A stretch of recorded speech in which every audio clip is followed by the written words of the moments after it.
Welcome to the Real Diving Red Sofa. You will see from my posture that I'm slightly defensive, and let me explain why. As many of you know, it's a common joke in this company that I only dive at certain times of the year. And Johan has been on at me for a long time to really get into winter diving with him. So this is my first journey into Johan explaining to me how Jamie is going to actually make it through this winter diving every single month. So, Johan. Jamie, do you have a dry suit undergarment heating specialty diver certification? Now you're just being rude in the middle of a video. No, I don't. Okay, good. So we're gonna start. I use a heated vest in the summer. That's how much of a wimp I am when I dive. I currently am diving in a Kango. No jokes about whether I'm diving or not.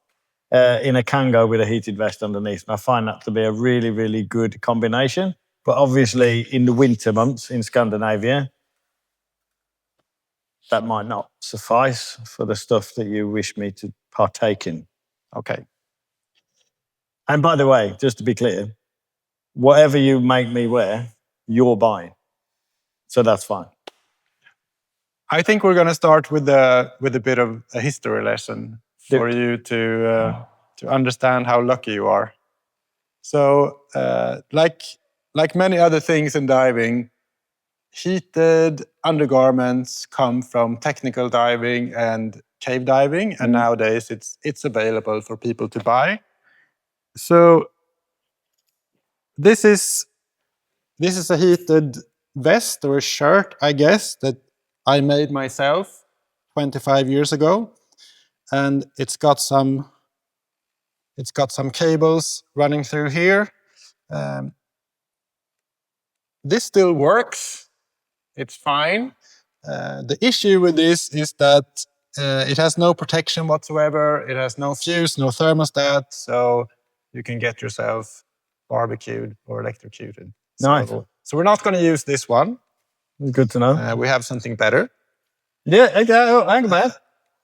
Give me that. Do you want to see that? Oh, we need to turn it round. Jim will be very happy. Look at that. Some sponsors there. Okay. And also, when it comes to battery technology, things have moved on a bit. So this is what we used to use. Fucking hell. And sorry, am I allowed to swear? Jesus. And this is what you'll be using. And the stored energy with a heated suit in these two. Okay. Yeah, you can. Yeah, the stored energy in these two battery packs is roughly the same. The weight of this thing doesn't really come across on the camera, but I can promise you it's pretty heavy. That's incredible. But where did you? But you didn't have that. So you had this clipped on. Yeah. No, it goes on the waist belt, but the clip is because on the waist belt. Because we used to leave this in the cave. Okay. Because it also floods if you take it too deep. Okay. It's not perfect. And I'm going to just jump in here, actually, because I hear this. I hear this, that people talk about EO core being a wet connection. Mm-hmm. How true is that? Can you actually use it as a wet connection underwater, or is that not advised, or what's your kind of... Yeah, so in fresh water, you can use it as much as you want without any problems at all. If you dive in salt water, you have to do a little bit of maintenance, keep it clean, lubricate it a little bit, and it is a perishable item. So after a number of dives, depending on how well you take care of it, you might have to replace it. It might be a good idea to switch the battery off before you unplug and plug it in. Okay. Yeah. Especially in salt water. Oh, that's good. Cool. And don't plug one battery into another battery. People have done that. So you don't plug these two in together, these two batteries. What happens then? Nowadays, not much, because nowadays we have fuses. If you do it with this battery, you're gonna have a bad day. Let's just say that. So how long ago were you using that battery? Well, when's the last time that battery touched the water? Oh, I still use this actually, because now it's been rebuilt Okay. with the lithium cells inside, but that's another story. But originally, like in this original state, I would say that I haven't used this in 20 years. Okay, moving on. So the one you're holding there, that's what we're using nowadays, and this is kind of where I like to start, is with the battery. When I already have this one. When we're speaking about heating, we got to speak about batteries first. And I really wouldn't like to have lithium batteries inside my dry suits. Have you seen these videos online of electric cars catching fire? Yeah. And you know how you can't really put that out. No, You can that's the burnout. they can bury them in sand or something like that. Yeah. So these, and it happens to electric scooters, it happens to drones and all kinds of stuff with batteries, with lithium batteries inside. They catch fire and it's pretty terrible. So you don't want that inside your dry suit. There are products like that on the market, where you have a heating vest, for example, with a built-in battery. But I wouldn't. But I mean, this 9 amp is the battery that I used, and before that I had the 20 amp battery, which was the same diameter, but it was just a little bit longer. And I never, once it's on there, I've used it in side mount configuration and also with twin 12s, and you don't even notice it once it's there. No. So I mean, yeah, I don't really see any point in. And you can obviously have it. It can much longer burn time with a bigger battery, a bigger external battery. Yeah. So you're saying size matters? Yeah, of course it matters. That's why you drive ridiculous cars. There is this one. Oh my God. Yeah, the 28. So where do you have this in your CCR? On my, if I dive a rebreather, I typically wear it on my back. If I dive a twin set, I just wear it on my hip. But do you have to counterweight that on the other side then, or no? Because how heavy is this? Should know this shit, shouldn't I? Yeah. Head of sales, real diving. It's not. Ask me any question. It's not that heavy. It's not that bad. It must be like a couple of kilos, though. Not in the water. Oh, okay, yeah, because it's got quite a big volume. So the one thing I will say about these batteries is that the one you have there, that's the starting point, and that's a great battery to get started. But I want a full suit. So what's the... Yeah. This, I was looking at this, it's only like an hour. You got like an hour burn time in a heated suit. Yeah. With the 9 amp. Yeah. So that's not really... If you want a heated suit... Yeah, it's not really viable. You need a bigger battery. But that, I'm definitely not that. I'm never going to dive with that. No. So we have an alternative. Yes, we can be very Swedish now and go with the happy medium. Lagom, we say in Sweden. So yeah, that's the new Blue Power battery that we've been running now for, I guess, is it 2 years? It's 2 years now. And it's pretty cool because the battery has two power outputs. And on the high power, you really feel a difference, especially with a heated undersuit. I'll just stop you there. This is brilliant. I don't know whether you can see in the camera. We've been talking about whether we should have the burn times for the batteries. They're printed on the bottom. Did you know that? No comment. Sorry, yes, you were saying. Have I disturbed your brain too much? Let's just go with this battery, okay? So the next thing I want to say, going back to our history lesson, is that when I was making my own heated undergarments, we used to just punch a hole in the dry suit and seal it and kind of hope for the best. And it kind of worked okay. But nowadays, of course, we don't do that anymore. because we run the cable through the hole that we already have for the inflator, for the dry suit inlet valve. So you basically have, let's forget about that one. You basically have two options. You can replace the whole valve assembly with the 360 thermal valve, or you can just use an adapter. And it's a matter of preference. I just use the adapter. I think it works really well. This is fine if you want the whole assembly to be a bit more streamlined. You can get the dedicated thermal valve. I usually just use this. If any of you are watching and have been at a dive show and had me talking to them at length about the Santi heating system and wondering if I've got dementia or memory problems, it's not the case.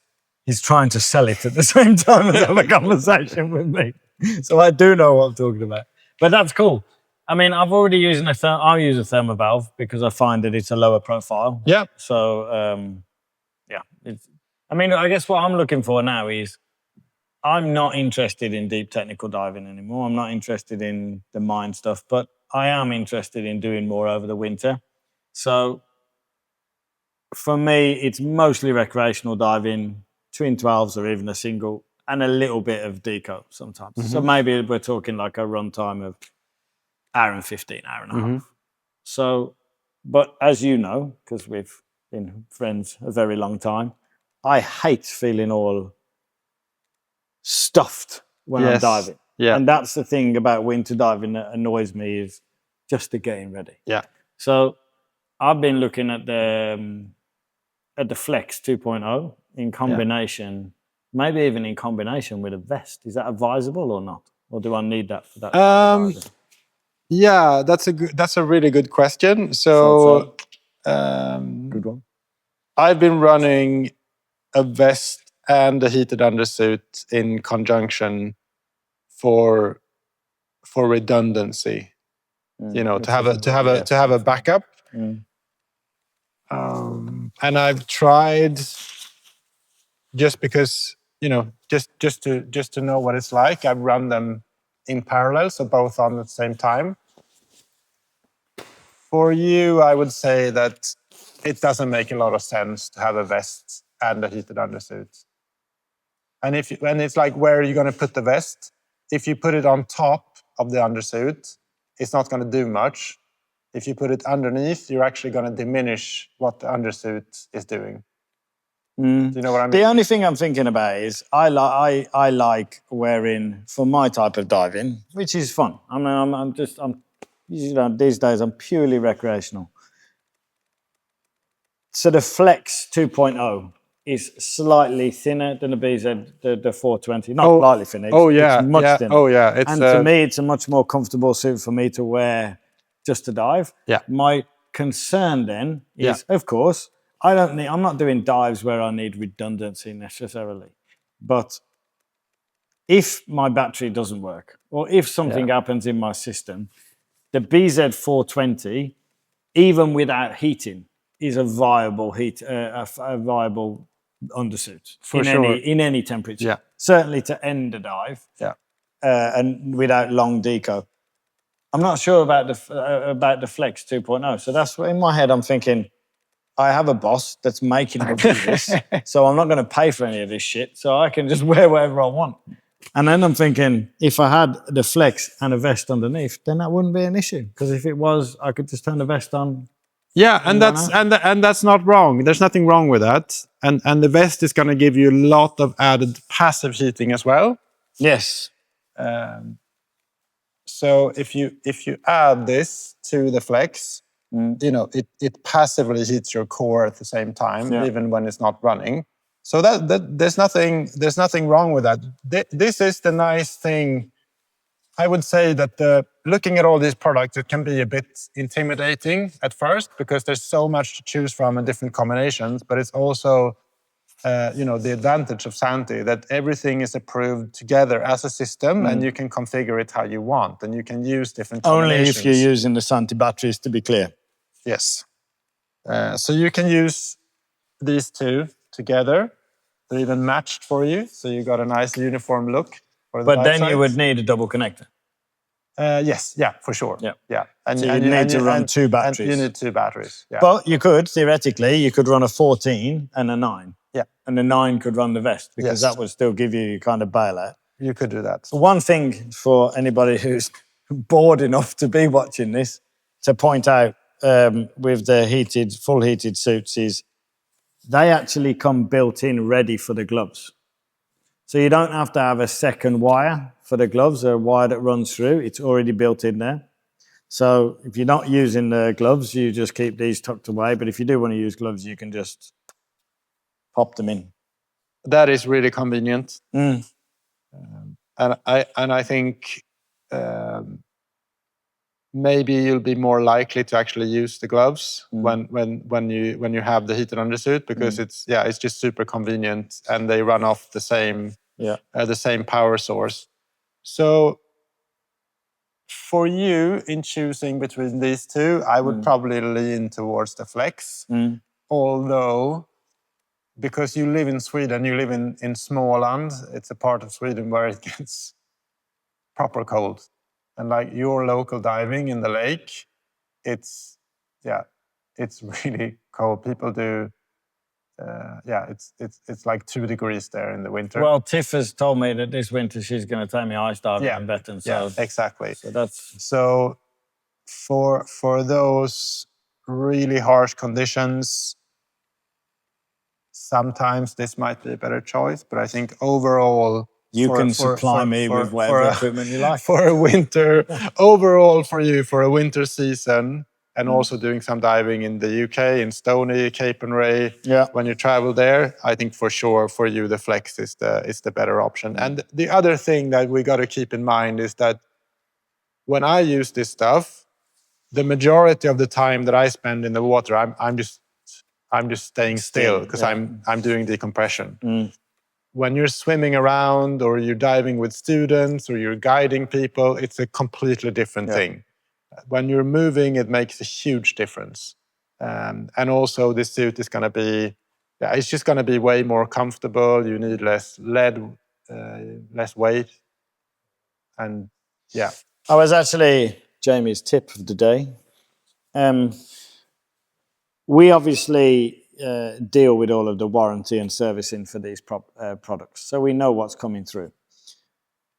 Generally, it's really good on these. One thing I would say about the full heated suit, or I would suggest, and whether you agree, this is a tool for a job if you need it. This is not you buy this undersuit and then you wear it all year round and just turn it on in the winter and use it as a normal undersuit.